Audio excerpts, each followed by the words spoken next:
Dalam kehidupan sehari-hari, kita selalu berhadapan dengan dua hal yang berlawanan, dengan dua hal yang kontroversial, kata orang sekarang, yang kita diharuskan memilih satu di antara kedua hal itu.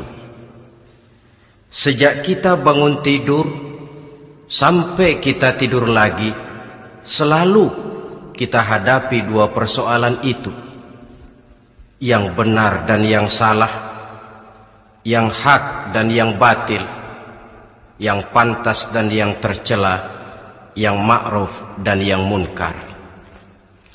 Persis seperti sebaik lagu yang lagi ngepop dan banyak dinyanyikan anak sekarang, madu di tangan kananmu katanya, racun di tangan kirimu.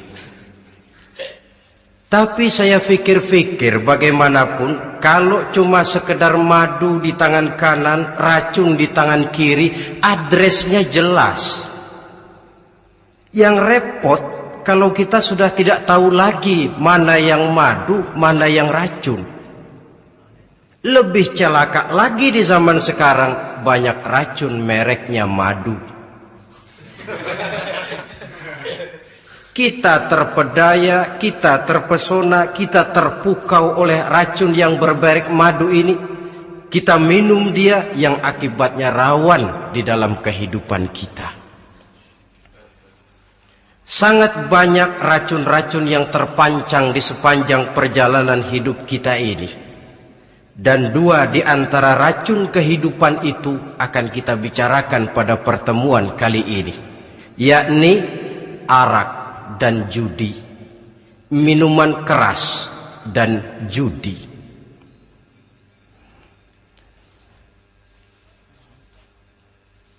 Sebagai yang kita maklum bahwa Islam bertujuan memelihara kemuliaan manusia yang diciptakan fi ahsani taqwim, dalam bentuk yang paling sempurna. Arak atau minuman keras jelas merupakan hal yang merusak dari berbagai aspek kehidupan. Entah kesehatan tubuh, entah pertumbuhan akal, ketentraman rumah tangga, ketentraman masyarakat, bangsa dan negara. Cobalah sejenak kita adakan penyelidikan. Kalau masuk kita ke dalam penjara, melihat sel-sel di sana, berapa banyak yang mendekam di sel karena urusan minuman keras. Masuk kita ke rumah sakit, berapa banyak yang dirawat akibat minuman keras, akibat stres yang dialaminya. Berapa banyak rumah tangga berantakan, berapa banyak pembunuhan terjadi, pemerkosaan terjadi akibat daripada minuman keras ini. Yang paling ironi kalau dia sudah menyerang anak-anak muda kita. Padahal kita tahu remaja pemuda adalah bentuk miniatur daripada kehidupan suatu bangsa. Akan bagaimana warna Indonesia 20, 30, 40 tahun yang akan datang, remaja dan pemuda kita jawabannya. Bahkan dari segi agama pun akan bagaimana warna Islam di Indonesia 20, 30 tahun yang akan datang, remaja itu pula jawabannya.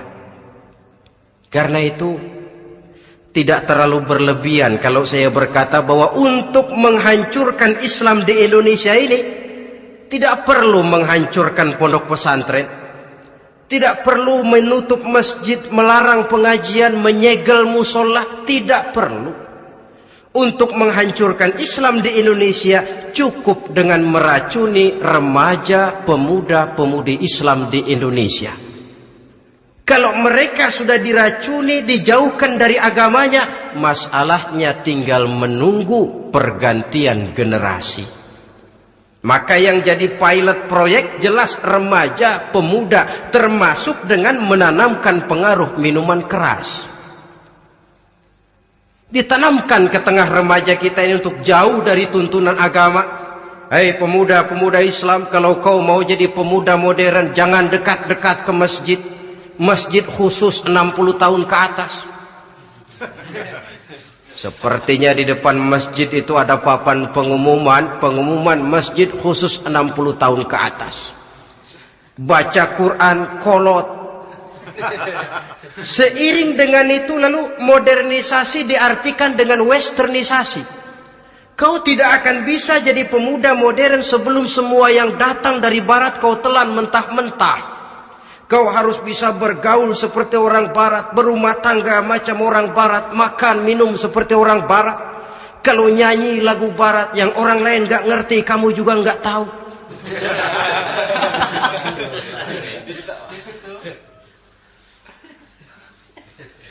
Anutlah itu free love yang pada gilirannya akan mengarah kepada free sex alias sammenleven. Isaplah itu ganja, morfin, narkotik. Jikalau sudah terlena kita dengan itu, maka kehancuran suatu bangsa sesungguhnya sudah dimulai. Penyakit minuman keras ini bukan cuma penyakit zaman ini. Masyarakat yang dihadapi oleh Rasulullah Sallallahu Alaihi Wasallam 14 abad yang lalu juga masyarakat yang kemaruk dengan minuman keras. Arab jahiliyah kalau sudah minum arak mabuk, tidak cuma minum, dia mandi pakai arak. Sistem pendidikan yang disampaikan Islam bijaksana. Mula-mula diberikan gambaran bahwa arak itu walaupun ada manfaatnya tapi ada bahayanya, dan bahayanya jauh lebih besar daripada manfaatnya. Tahap kedua diberikan pesan jangan mendekati solat dalam keadaan mabuk. Padahal solat 1 hari 1 malam 5 kali artinya makin jauh saja dia dari arak itu. Pada saat kondisi iman sudah memungkinkan barulah turun vonis bahwa arak itu najis, perbuatan setan, jauhi. Yang ironi yang saya katakan tadi, racun mereknya madu. Kadang-kadang kita dibuai dengan iklan yang tidak mendidik. Saya pernah lihat ada iklan misalnya, Anda ingin modern, majulah bersama minuman ini. Atau minuman ini lambang pergaulan dunia yang maju. Modern diukur dari minuman. Yang jadi korban akhirnya remaja dan pemuda-pemudi kita. Saya teringat satu analisa dari Rasulullah Sallallahu Alaihi Wasallam. Beliau bersabda, Inna min asratis sa'ah. Sesungguhnya di antara tanda-tanda kiamat. Apa kiamat itu? Dalam arti yang umum, kiamat itu saat dimana alam ini hancur, bumi gempa, air laut tumpah ke darat, gunung meletus, planet-planet bertabrakan, lalu semua yang bernama hidup mati. Itu kiamat beneran. Saya nggak mau cerita kiamat beneran, sebab saya sendiri nggak kepengen ngalamin. Yang sering kita ngalami ini kiamat kecil-kecilan, kiamat mini. Apa kiamat mini itu? Hancurnya sendi-sendi kehidupan sosial. Maksiat merajalela, munkarat menjadi-jadi. Yang ma'ruf dianggap munkar, yang munkar malah menjadi ma'ruf. Yang salah disanjung-sanjung, yang benar dicaci maki. Tuntunan dianggap tontonan, tontonan malah jadi tuntunan. Kan kiamat kalau sudah begitu. Penjungkiran nilai. Kenapa hal semacam ini bisa terjadi?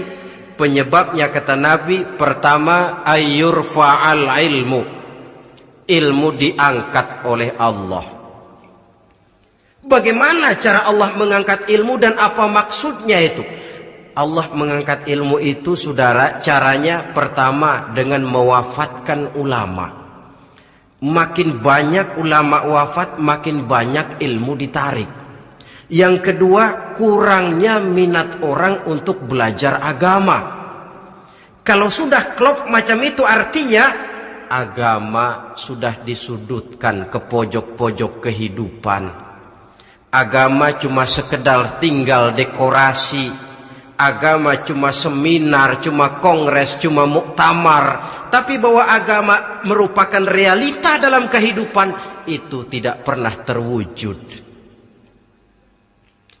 Kalau ulama sudah tiada, minat orang belajar agama berkurang, maka ajaran Allah tidak lagi didenungkan orang. Dikala itu wa yudharul jahlu, akan muncullah kebodohan, nampak kebodohan di mana-mana.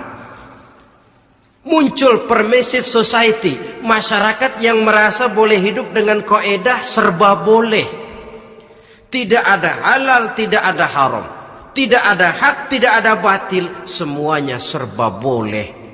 Kalau sudah begitu kondisi masyarakat, terjadilah apa yang dianalisa oleh Nabi. Dikala itu wayab suazina, zina dikerjakan berterang-terangan. Orang sudah tidak punya malu. Hidupnya sudah pakai prinsip punya kuping, kuping kebo. Punya muka, muka tembok. Punya kulit, kulit badak. Kalau juga dikasih tahu, malu dong kau tinggal serumah belum nikah. Malu sama siapa? Masyarakat. Allah, masyarakat cuek aja.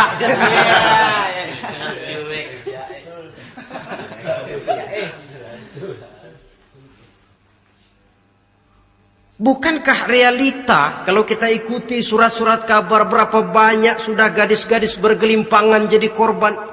Berapa banyak bayi-bayi yang lahir ke alam ini tanpa harus tahu kemana dia mesti manggil bapak, yang akhirnya mengalami keterakisan, dimasukkan ke dalam kantong plastik, dibuang ke tempat sampah.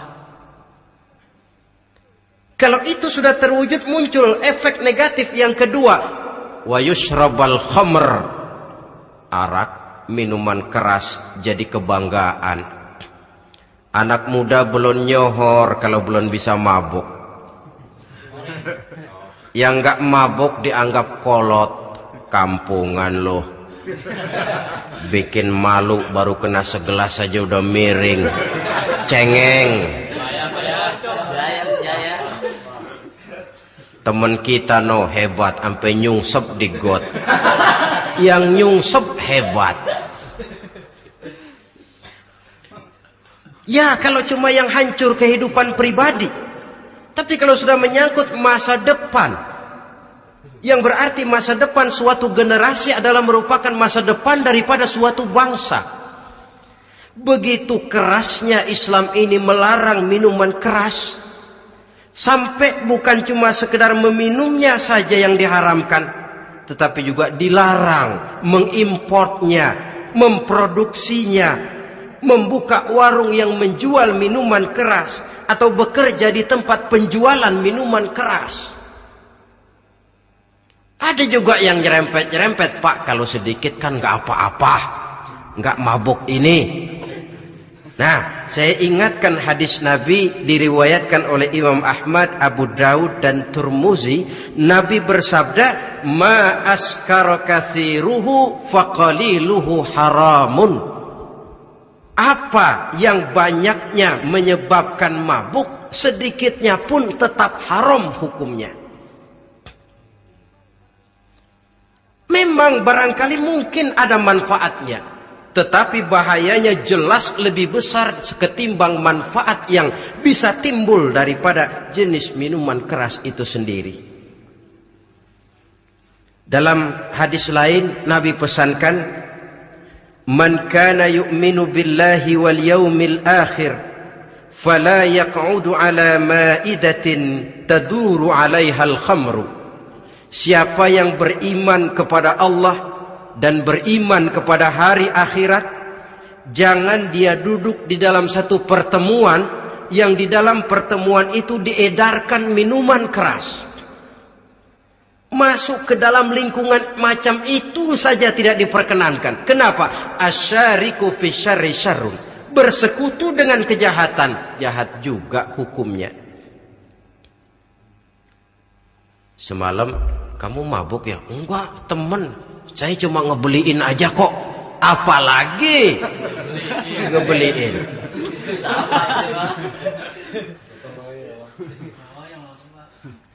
Sebab apa? Dalam keadaan mabuk, orang tidak lagi bisa berpikir secara logik.